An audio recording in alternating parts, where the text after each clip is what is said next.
Vous voulez vivre l'expérience de courir un marathon sans bouger de votre canapé? Alors bienvenue dans ce 5e Nihon Bazar.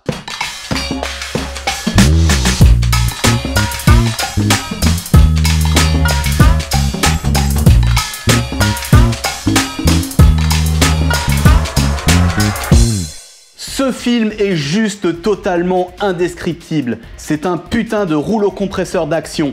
Aujourd'hui, découverte de Dead Leaves.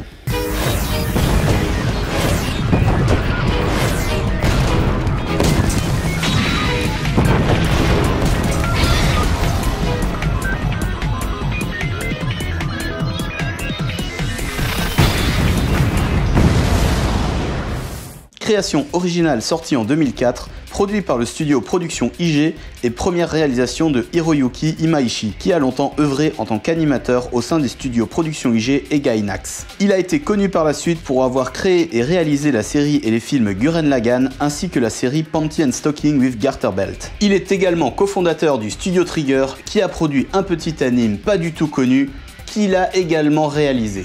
Le film s'ouvre sur nos deux protagonistes, Retro et Pandy, nommés selon les caractéristiques de leur visage. Ils sont totalement nus, sans mémoire, au milieu de la ville. Et à votre avis, quelle est la meilleure chose à faire dans ce cas de figure? Commettre un braquage. Pourquoi? Parce que, on s'en fout.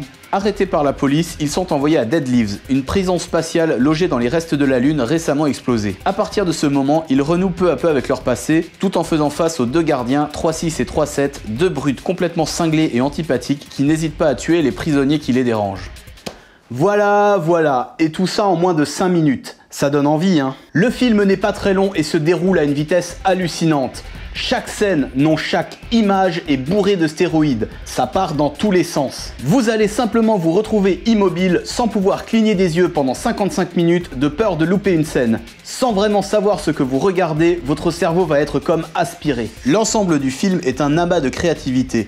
Les personnages ont des gueules pas permises et le découpage est rapide et extrêmement inventif. Il est un peu le fils indigne du manga et des comics avec son découpage des actions en plusieurs cases et ses onomatopées écrites en toutes lettres. Il est également très bien porté par sa bande originale extrêmement éclectique, passant du jazz fusion à la techno, et le voice acting est également très bon.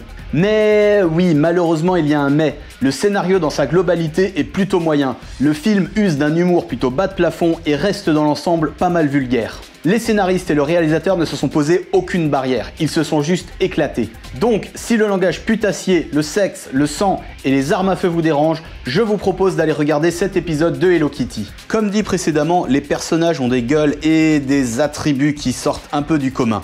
Comme ce mec, ou celui-ci. Et enfin, le summum de la badassitude, le bébé qui naît avec des lance-missiles sur le crâne et une paire d'énormes flingues.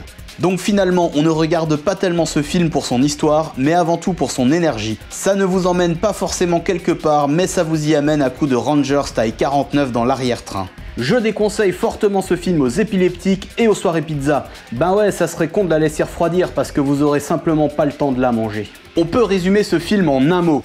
Fun.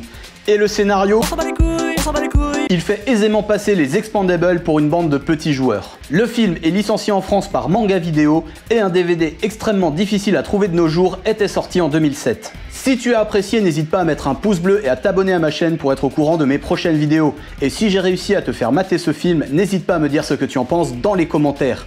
Alors sur ce, matane!